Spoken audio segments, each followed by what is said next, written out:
राम सीता ने भी की थी माता छठ की पूजा। नमस्ते। आस्था, त्याग और शुद्धि के इस महापर्व में आपका स्वागत है, जिसका संबंध त्रेता युग में भगवान राम और माता सीता से है।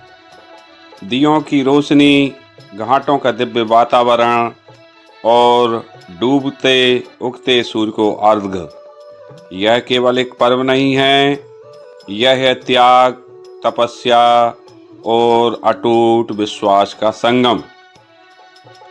पर क्या आप जानते हैं इस पूजा के केंद्र में स्थित छठी मैया कौन है? उनकी उत्पत्ति कैसे हुई और क्यों भगवान राम, माता सीता, यहाँ तक कि पांडवों ने भी इस व्रत को किया था?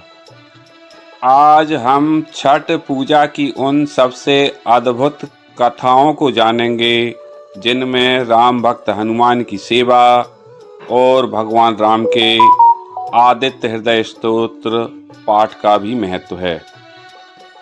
कौन है छठी मैया?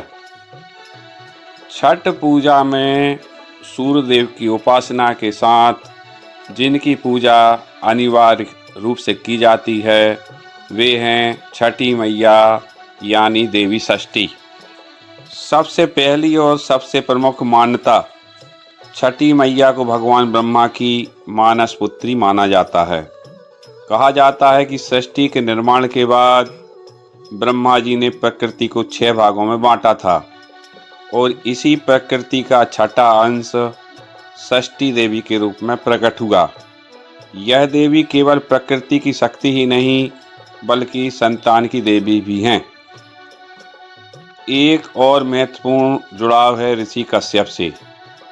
शास्त्रों में इन्हें ऋषि कश्यप और माता अदिति की मानस पुत्री बताया गया है और इनका नाम देवसेना है। इन्हें देवसेना इसलिए कहा जाता है क्योंकि ये नवजात शिशुओं की रक्षा करती हैं और इसी कारण इन्हें कल्याणकारी, बच्चों को सौभाग्य देने वाली देवी के रूप में पूजा जाता है। इनका संबंध शिव परिवार से भी है। कई ग्रंथों और मान्यताओं के अनुसार देवसेना यानी छठी मैया भगवान शिव के पुत्र कार्तिकेय की पत्नी हैं। और सूर्यदेव से उनका क्या रिश्ता है? कुछ मान्यताएं उन्हें सूर्यदेव की बहन बताती हैं। इसलिए छठ पूजा